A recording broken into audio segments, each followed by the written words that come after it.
अस्सलाम वालेकुम everyone, this is Faraz Ahmad और नेक्स्ट फ़िलासफ़र को हम जब कंटिन्यू करेंगे after Plato and Aristotle, that is Machiavelli, Niccolo Machiavelli.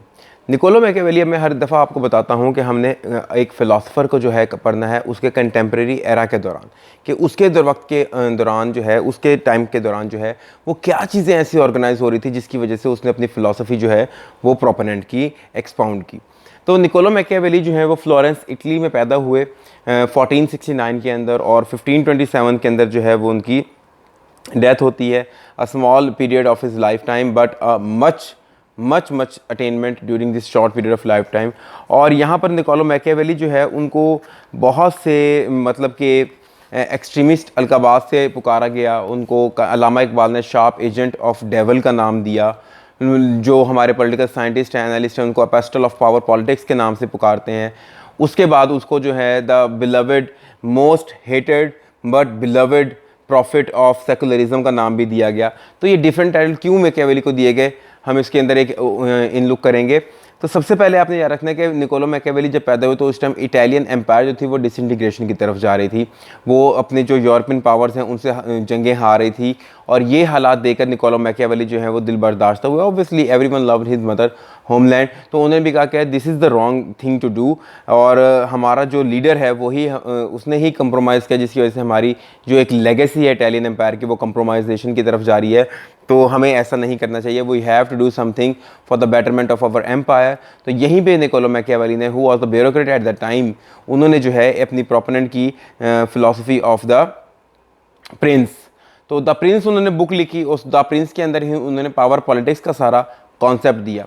And how he change the connotation of the upcoming politics, वो इसलिए कि जो पावर पॉलिटिक्स का कॉन्सेप्ट निकोलो मैकियावेली ने उस टाइम में यानी कि 15th सेंचुरी के अंदर दिया था, वही कॉन्सेप्ट आज तक हमारी global powers different countries use करते हैं to maintain their power globally as well as at the regional level. तो वही सारे नैरेटिव्स, वही सारी बातें, वही सारी जो हमारे पास टैक्टिक्स हैं वो still in the current times use किए जाते हैं by different states to become the hub और the organizer of the power structure.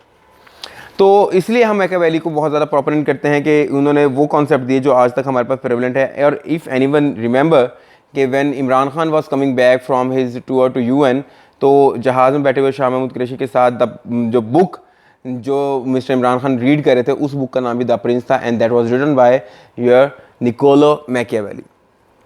3 से 4 बुक्स उन्होंने लिखी, लेकिन हमारे पास द प्रिंस जो बुक है that is the major work of Niccolo Machiavelli, जिसको हम पॉलिटिकल साइंस के अंदर डिस्कस करते हैं। And this was written by him in 1513 के अंदर उन्होंने जो है ये बुक लिखी निकोलो मैकियावेली ने, द प्रिंस। और इस द प्रिंस के अंदर उन्होंने बेसिकली क्या किया है, उन्होंने 10 कैरेक्टरिस्टिक्स दिए हैं एक लीडर के, कि कैसे एक लीडर को जो है इन 10 कैरेक्टरिस्टिक्स को यूज़ करते हुए अपने आप को पावर में मेंटेन रखना है। ठीक है, कि एक सॉरी एक लीडर ने कैसे इन 10 कैरेक्टरिस्टिक्स को यूज़ करते हुए अपने आप को पावर में मेंटेन रखना है, ये बातें बताई गई by Niccolo Machiavelli in his book the prince. तो सबसे पहले हम देखते हैं कि what were the basis of the philosophy of the Niccolo Machiavelli, उनकी बेसिस देख लेते हैं, और उन बेसिस देखने के बाद हम प्रिंस की जो 10 कैरेक्टरिस्टिक्स उन्होंने बताई हैं उनको हम 1 बाय 1 डिस्कस कर लेंगे। और यही वो पावर क्वेश्चन देता है कि Niccolo Machiavelli is known as the apostle of the power politics, वो बता दें, और इसके अलावा या propound and critical analysis on the book of Niccolo Machiavelli which is the prince. ये 2 तरीके से सवाल देता है, कोई इतना हार्ड फास्ट रूल नहीं देता। तो बेसिस क्या है इसकी फ़िलासफ़ी की वो देख लें। सबसे पहले है एम्फेरिकल एंड लॉजिकल फ़िलासफ़ी, कि इसकी जो फ़िलासफ़ी है मैकियावेली की that is not based on some orthodox rules और सम ऑर्थोडॉक्स प्रिंसिपल्स। क्योंकि अब हमें देखें कि हमारे ग्रीक फ़िलासफ़र्स के बाद यानी कि 323 के बिफोर कॉमन एरा हमारे अरिस्टोटल जो है उनकी डेथ होती है, 300 साल वो, और 1469 के अंदर यानी और 1500 में, यानी कि 1500 साल हो, 1800 साल तक कोई फ़िलासफ़र पैदा नहीं हुआ इन द वेस्टर्न यूरोप जो कि प्रोमिनेंट हो। मतलब पैदा हुए हैं लेकिन उनकी फ़िलासफ़ी का कोई इतना बड़ा इम्पैक्ट नहीं था पॉलिटिकल साइंस के ऊपर या फ़िलासफ़ी के ऊपर। तो इन 1800 सालों के अंदर के बाद एक निकोलो मैकियावेली आए जिसने हमें एक डिफरेंट स्ट्रक्चर दिया, एक बहुत ही इम्पॉर्टेंट कॉनोटेटेड वर्ड का, दैट इज़ पावर। तो इसलिए हम इनको बहुत डिटेल के अंदर पढ़ते हैं। तो इनकी जो फिलॉसफी है वो बहुत ही रैशनल और एम्पेरिकल है, that is not based on some orthodox principle. वो बड़े ही सिस्टमेटिक अंदाज के अंदर हर चीज़ को बताते हैं कि कैसे एक स्टेट के लीडर को पावर पॉलिटिक्स यूज़ करनी चाहिए, कैसे उसको वो इंग्रेडिएंट्स अटेन करने चाहिए जिसके तहत वो आने वाले वक्त के अंदर अपनी और अपनी स्टेट की जितनी भी जो पावर्स हैं उनको उसका जो हेजमनी है, उसकी जो इंटीग्रेशन है उसको सिक्योर कर सकता है। तो दूसरा हमारा जो बेसिस है निकोलो मैकियावेली का, दैट इज़ योर रेनेसांस। के रेनेसांस का पीरियड शुरू हो चुका था। Renaissance is what, that is the revival of thought, revival of principles in every domain of the society. मतलब सोसाइटी के अंदर अगर इकोनॉमिक्स है, आर्ट है, लिटरेचर है, फिलॉसफी है, मैथमेटिक्स है, फिजिक्स है, जो भी डोमेन्स हैं उनके अंदर रिवाइवल हो गया किसका, साइंस का एंड थॉट्स का। लोगों ने सोच विचार करना शुरू कर दी, लोगों ने काम करना शुरू कर दिया, प्रोग्रेस एंड डेवलपमेंट आना शुरू हो गई। तो दूसरा इंपैक्ट हुआ रेनेसांस का। रेनेसांस के अंदर क्या हो रहा था, हर तरफ प्रोग्रेस एंड डेवलपमेंट थी, तो यहीं से निकोलो मैकियावेली जो है उन्होंने फिर प्रोग्रेस एंड डेवलपमेंट को के ऊपर वर्क करना शुरू किया। फिर एलिवेटेड पोजीशन ऑफ स्टेट के ये जो मैकियावेली हैं, he was the proponent of the upper hand of the state. कहते हैं state is above all, state को कोई चैलेंज नहीं कर सकता, स्टेट की रीड को कोई चैलेंज नहीं कर सकता। State is even above religion and morality. State के लिए कोई रिलीजन नहीं है, कोई मोरालिटी नहीं है, वो जैसे चाहे चीज़ों को जो है यूज़ कर सकते हैं। स्टेट का काम सिर्फ और सिर्फ क्या है, अपनी इंटेग्रिटी को मेंटेन रखना और अपने सिटीजन्स के इंटरेस्ट को परस्यू करना, दैट्स इट। और ये दो काम करने के लिए स्टेट को जिस हद तक भी जाना पड़े वो जाएगी। तो कोई मोरालिटी नहीं है, कोई रिलीजन नहीं है स्टेट के लिए। State is above all, elevated position of state. Then he told us about the expediency as not and not ethics the basis of the state. तो एक स्टेट की जो बेसिस हैं वो एक्सपीडियंसी नहीं है, मतलब कि जो एथिक्स हैं, these are not the pathways, these are not the standards to run a state। State हमेशा एक एक्सपीडियंसी है, मतलब कि एक एंड है। अब यहाँ पे कंट्रास्ट करें या remember it, if you have listen to the lecture of the sovereignty, मैंने आपको बताया था कि वहाँ पे दो एंड थे। एक वक्त ऐसा था जहाँ पे सोवरेनिटी एंड था, इंडिविजुअल लिबर्टी मीन था। अब यहाँ पे उसी चीज़ की हम बात करेंगे। तो यहाँ पे क्या है, एक स्टेट जो है एक एंड है, मतलब स्टेट का मेंटेन रहना, स्टेट की हेजमनी का मेंटेन रहना, उसकी सोवरेनिटी का मेंटेन रहना is the ultimate goal of the state. हर किसी को कुर्बान कर दो लेकिन स्टेट को कुर्बान ना करो, ठीक है। तो हमारे पास एक मीन होता है, एक एंड होता है। मीन क्या होता है, एक रास्ता होता है जिसके ऊपर चलते हुए हमने उस अपनी मंजिल तक पहुंचना है, और मंजिल क्या है, एंड होता है। तो यहाँ पे स्टेट जो है वो एंड है, यानी हमारी मंजिल हमारी स्टेट है, स्टेट को हमने कुछ नहीं करने देना। और हमारे पास जो इंडिविजुअल लिबर्टी है और डिफरेंट कॉन्सेप्ट्स हैं, these are just the means. तो expediency is the ultimate goal of the state, और we are not here to follow any ethics to meet our goal. हमने अपनी मंजिल तक पहुंचना, अपनी स्टेट को मेंटेन रखना है, हम उसके लिए किसी एथिक्स को फॉलो नहीं करेंगे, ठीक है। उसके बाद बात होती है pessimistic view of human nature. तो यहाँ पे निकोलो मैकियावेली कहते हैं कि ह्यूमन नेचर जो है वो बहुत ही ज़्यादा विकेड है, फिकल है, शॉर्ट टेम्पर्ड है, एंगर्ड है, मतलब इसको जब मौका मिलेगा ये तबाही बर्बादी लेकर आएगा। तो इस आपने जो है इनको कंट्रोल रखना है, तो यहाँ पर आपने कंट्रोल सिर्फ और सिर्फ आपका द प्रिंस रख सकता है इस चीज़ के ऊपर कंट्रोल, कि अपने स्टेट को मेंटेन रखे। And the last basis of the principle of the philosophy of Niccolo Machiavelli is idea of secularism. कि आपका निकोलो मैकियावेली वो बंदा है जिसने सबसे पहले सेकुलरिज्म का आइडिया दिया। And if you have listen the last lectures, मैंने बताया है कि व्हाट इज़ सेकुलरिज्म। सेकुलरिज्म के अंदर हम जब बात करते हैं तो इसका मतलब ये नहीं होता कि that you have liberal thoughts. आपकी लिबरल थॉट्स होना एक सेकुलर होने का इंडिया नहीं देती। सेकुलरिज्म क्या है कि आपने पॉलिटिक्स के अंदर रिलीजन को और एथिक्स को किसी खाते में नहीं रखना। You do not consider religious moralities and communal moralities while following the path of politics. This is secularism. तो be aware of the using the word secularism। जब आप नेक्स्ट टाइम सेकुलरिज्म का वर्ड कहें तो इसका मतलब आप रिलीजन को और एथिक्स को फॉलो नहीं करते, देन यू आर सेकुलर। तो पॉलिटिक्स के अंदर हमने रिलीजन को और आपके मॉरल्स को, वैल्यूज़ को पार्ट नहीं रखना हमारे पॉलिटिक्स का। इवन कि आपकी जो रिलीजन होगा और आपकी मॉरल वैल्यूज़ होंगी, those will be have subordinated position in front of the state. मतलब स्टेट की पोजीशन अपर हैंड पे होगी और स्टेट के नीचे आपके रिलीजन और एथिक्स होंगी।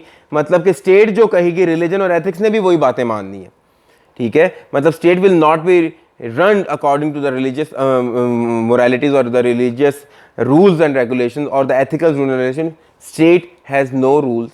State is atheist. It has no religion. It will not follow anything while maintaining its hegemony. This is the idea of secularism, which is the most important base of the Machiavellian philosophy.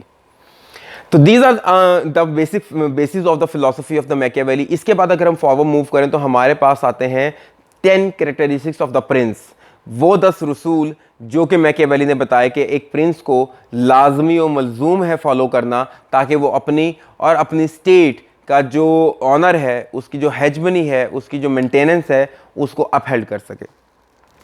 तो यहाँ पे बच्चों एक बात ज़रूर के जहन में रखो, क्लियर कर लो कि कभी भी मैकियावेली ने जो है वो एब्सोल्यूट मोनार्की का कॉन्सेप्ट नहीं दिया, एब्सोल्यूटिज्म का कॉन्सेप्ट नहीं दिया। उसने कॉन्सेप्ट क्या दिया कि आपका रूलर इलेक्ट होकर आएगा, रिपब्लिकनिज्म होगी, मतलब कि रिप्रेजेंटेशन ऑफ द पब्लिक होगी, रूलर इलेक्ट होकर आएगा, इलेक्ट होने के बाद जब वो पावर में आएगा, जब वो ऑफिस को संभालेगा, उस वक्त आकर उसने क्या करना है, ऐसे कौन से काम करने हैं कि उसका 5 साल 10 साल 15 साल 20 साल का जितने साल का भी टेन्योर है वो मेंटेन रहे, स्मूथली रन करे, उन चीज़ों को कैसे इंश्योर करना है, इस चीज़ के ऊपर मैकियावेली ने हमसे बातचीत की है। ठीक है बच्चों, तो इन सब बातचीत के ऊपर आपका पहला असूल है कि honour to nobody but to yourself. Number 1, honour to nobody but to yourself, कि आपके प्रिंस ने हमेशा किसको ऑनर देना है, अपने आप को। अब अपने आप को क्यों देना है? अपने आप को इसलिए देना है क्योंकि प्रिंस जो है he is the most loyal person to the state. अब स्टेट के साथ जब आपका प्रिंस लॉयल है तो इसका मतलब यह है कि आप प्रिंस को जब ऑनर करोगे तो you are ultimately honouring the state. तो स्टेट के इंटरेस्ट और प्रिंस के इंटरेस्ट अलाइन कर जाएंगे एक दूसरे के साथ, और जो प्रिंस है वो कभी भी अपने इंटरेस्ट को जो है वो अपार्ट, मतलब पर्सनल इंटरेस्ट उसके जो भी होंगे वो भी स्टेट के इंटरेस्ट होंगे। मतलब अगर वो पर्सनली भी कोई चीज़ करना चाहेगा तो वो स्टेट का फ़ायदा ही होगा। मतलब उसके लिए मटेरियलिस्टिक गेन्स, फैमिली गेन्स कोई मायने नहीं रखते। उसके लिए जो मायने चीज़ रखते हैं वो ये है कि मेरी स्टेट कैसे बाकी स्टेट्स के अबव जाए, मेरी स्टेट कैसे अपनी हेजमनी को मेंटेन करे, मेरी स्टेट कैसे रूल करे बाकी स्टेट्स को। This will be the personal interest of the prince. तो honour to yourself not to anybody is the first principle of Machiavellian, the prince. Number 2, pursue your own interest. अभी मैंने आपको बताया कि मैकियावेली के द प्रिंस है उसके अपने इंटरेस्ट लाइन करते हैं आपके स्टेट के इंटरेस्ट के साथ। तो उसने हमेशा अपने इंटरेस्ट को परसू करना है, क्योंकि जब वो अपने इंटरेस्ट को परसू कर रहा है, he is ultimately pursuing the interest of the state. तो these both things are the same. Second principle हो गया। थर्ड के ऊपर हम चलते हैं, do evil but pretend to be good, कि आप बुरा करो बट अच्छे बने का जो एक तमाशा है वो चलाते रहो। मतलब कि let the love on your lips and the hate in your heart, जितना मर्जी बुरा करो लेकिन अपने आप को अच्छा दिखाते रहो। This is the third golden principle of the Machiavellian politics. उसके बाद हम बात करते हैं the fourth one is the avarice and usurpation be the norm of the day. Avarice मतलब आपने हर किसी के राइट्स को वायलेट करना है। अजरपेशन आपने हर किसी की ज़मीन के ऊपर कब्जा, मतलब जहां आपको जगह मिले आपने इन्वेड कर देना है। As a prince you are leading a whole nation. तो आपने कभी भी पीसफुल सिचुएशन की तरफ नहीं जाना, आपने हमेशा वॉर को प्रोपेगेट करना है। कोई भी आपके साथ साथ छोटी छोटी स्टेट्स हैं, उन स्टेट्स के साथ अपना अलायंस बना के रखो। क्यों? छोटी हैं वो आपसे, तो वो आपको फॉलो करेंगी। और जो आपकी बड़ी स्टेट्स हैं उनके साथ वॉर वेज करो, क्योंकि जब बड़ी स्टेट्स को आप हरा दोगे तो आपकी जो एक लेगेसी है, आपकी जो एक हेजमनी है उसमें इजाफा होगा, और बाकी जो बड़ी बड़ी स्टेट्स हैं या छोटी स्टेट्स हैं वो सब आपसे डरना शुरू कर जाएंगी। तो avarice and usurpation be the norm of the day. उसके बाद हम जो बात करते हैं बच्चों, दैट इज बी माइदरली, कि कंजूस बन के रहो। कंजूस किस में बन के रहना है कि आपने अपनी स्टेट के जो लोग हैं उनसे जो टैक्स कलेक्ट कर रहे हो, उस टैक्स कलेक्शन के पैसे को बहुत ही ध्यान से यूज़ करना है, बहुत ही अच्छे आसान अंदाज में यूज़ करना है, क्योंकि वो आपके लोगों का पैसा है। तो उसमें भी माइदरली, बट जो आपके मुल्क के अंदर फॉरेनर्स हैं उनके साथ किसी किस्म का रहम नहीं करना, उनके साथ be brutal. That is the next point, be brutal. उनके साथ बी ब्रूटल, उनके ऊपर जितने टैक्सेशन लगा सकते हो लगाओ, उनके पैसे को जैसे मर्जी इस्तेमाल करना है इस्तेमाल करो, उनके टैक्स के पैसे को, उनके कलेक्शन के टैक्स को जैसे मर्जी आप यूज़ करना चाहते हो, यू शुड यूज़ इट। लेकिन be miser with the money of your own people and be brutal with the money of the foreigners. तो कोई लीनियंसी, कोई डिसेंसी नहीं है प्रिंस के अंदर, वो ही शुड बी ब्रूटल। उसके बाद चीट टू मैक्सिमम, कि आपने चीट करना है मैक्सिमम पे, कि जनाबे वाला अपने कंपेटिटर्स को, अपने एनिमीज़ को क्रश करने के लिए if you have to cheat you should cheat. There is no rule to win the war, you are just there to win the war. उसके लिए जैसे भी आपको लड़ना पड़े यू हैव टू फाइट, ठीक है। तो everything is fair in love and war. तो यहीं पे आपका मैकियावेली जो है वो बातों को करता है कि आपने अपने कंपेटिटर्स को क्रश करना है, तो you do not have to be lenient, you do not have to be decent, you have to cheat to the maximum. Then fraud and duplicity rather than benignness, कि आपने चीज़ों से अपने आप को आगाह रखना है, आपने चीज़ों को इग्नोर नहीं करना, बिनाइन नहीं होना, और उन चीज़ों को जो है जब आप देख लो, चेक कर लो, तो आपने उनकी तरफ एक स्पेशल फोकस से रहना है, जिसके अंदर वो कहता है कि अगर आपके दुश्मन आपके सामने खड़े हैं तो अपने हर दुश्मन को मार दो, और अपने हर दुश्मन के हर फैमिली मेम्बर को मार दो, उसके मियाँ, उसके बीवी, बच्चे, माँ बाप, कज़न, चाचे, मामे, ताए, जितने भी हैं, उसको पूरा शजरा नसब ख़त्म कर दो। एक को भी जिंदा छोड़ दिया तो वो वापस आएगा आपसे बदला लेने के लिए और आपको नुकसान पहुंचाएगा। तो to maintain your rule, to maintain your hegemony, kill your competitors to the end, be decisive, duplicit in achieving the moral, in achieving the standards of the high class leader of the society. उसके बाद आपने जो है बात करता है act family with your advisers, कि आपके जितने भी एडवाइजर्स हैं आपने उनको भी चेक करते रहना है दाएं बकाए, कि वो आपके साथ गद्दारी तो नहीं कर रहे, वो रेवोल्यूशन तो नहीं लेकर आ रहे। और उसमें आप कैसे अपने चेक कर सकते हैं कि अगर आप हुक्म दो अपने एडवाइजर को कि वो अपने बेटे को कत्ल कर दे, तो वो बेटे को कत्ल कर दे without any second thought in his mind.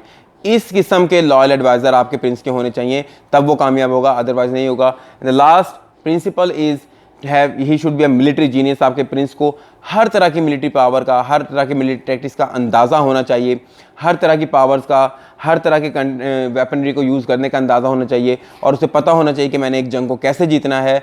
और this is the last quality of the prince. तो कैसे एक प्रिंस ने अपने रूल को मेंटेन रखना है, अपनी पावर स्टेट के हेजमनी को मेंटेन रखना है, ये सारी बातें हमें बताते हैं Niccolo Machiavelli in his book the prince. और यही सवाल फिलॉसफी के, पॉलिटिकल साइंस के पेपर के अंदर उनके हवाले से पूछा जाता है। तो अगर वन वर्ड जो है आपसे पूछा जाए कि explain Machiavelli in the one sentence, then you will say cunning as a fox and brave as a lion. This is Machiavellian Prince. This is all for today. Take care. This is Faraz Ahmed from NS Competitive Hub. Allah Hafiz.